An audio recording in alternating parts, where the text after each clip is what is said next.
असतं. आमच्या बायकांचं काय 7 फेरे मारायचे म्हणायचे, 7 जन्म ह्योच नवरा मिळवते, दुसरं काय आमच्या बायकांचं तरी. नंतर गप्प बसली. 3-4 वाजता जी कागद आणि पेन आणला, सही करा म्हणली, सही करा. तर म्हणलं अगं बाई झालं काय? घटस्फोट पाहिजे मला, सही करा.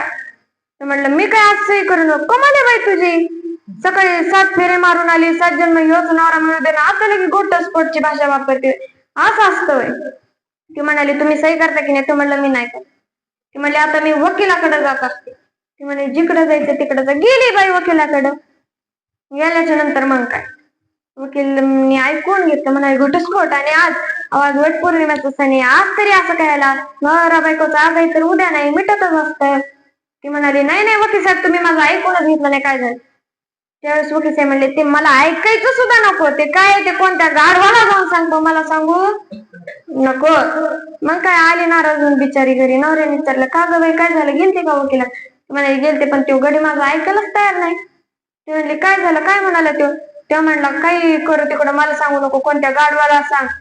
मग तो म्हणाला मग काय केलं तू? काय नाही म्हणले, तुम्हाला सांगायला आलो. बघितलं का आमची सावित्री आताची? अहो काय अवघड परिस्थिती. विठ्ठल विठ्ठल.